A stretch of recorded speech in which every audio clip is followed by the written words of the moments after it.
Dans notre série, fallait y penser ce soir, découverte d'une idée étonnante de la gendarmerie du Haut-Rhin. Un jeu de cartes pour sensibiliser les acteurs du monde économique au risque de cybermalveillance. Louis Belin et Bernard Stemmer. Les animateurs, Mika c'est bon, non Mika il calcule. Antoine ? On se retrouve à la salle des fêtes de Lutterbach pour une grande partie de cartes, un jeu de stratégie. C'est l'idée qu'a eu la gendarmerie ici pour sensibiliser entreprises et collectivités au risque de la cybersécurité.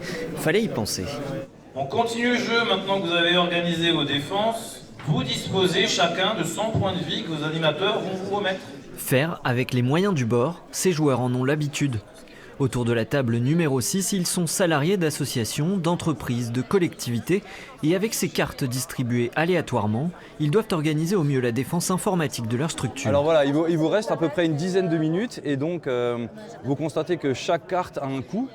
Gestion des mots de passe, chiffrement des données, avec un budget limité, chaque décision compte. À chaque tour, des attaques sont déclenchées et les points de vie défilent rapidement.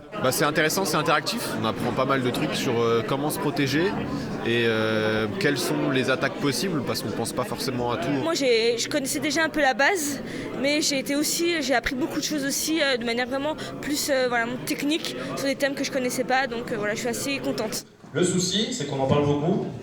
On a notre ami Lia qui est rentré dans la course. L'idée de ce jeu, une première, est celle de cet adjudant de gendarmerie qui veut rendre la culture cyber plus accessible. Je me suis rendu compte que la sensibilisation était compliquée. Beaucoup trop de personnes pensaient à l'issue de mes interventions que ça n'arrivait qu'aux autres.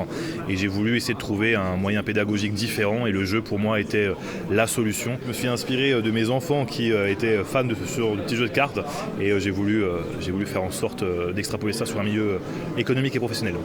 Avec son cybermarathon, la gendarmerie sensibilise en quelques jours près de 400 acteurs du tissu économique à travers le Haut-Rhin et son côté ludique séduit ce comité de direction fictif. La mise en situation permet en fait d'échanger avec des personnes qu'on ne connaît pas, d'autres institutions. Donc c'est vrai que cet échange, ce côté stratégie à mettre en place, cette envie de gagne aussi par le jeu, je trouve que c'est très intéressant au niveau de la proposition qui a été faite par la gendarmerie aujourd'hui.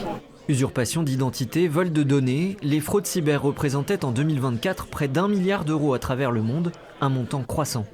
Alors même avec une bonne main, impossible d'être définitivement à l'abri des criminels.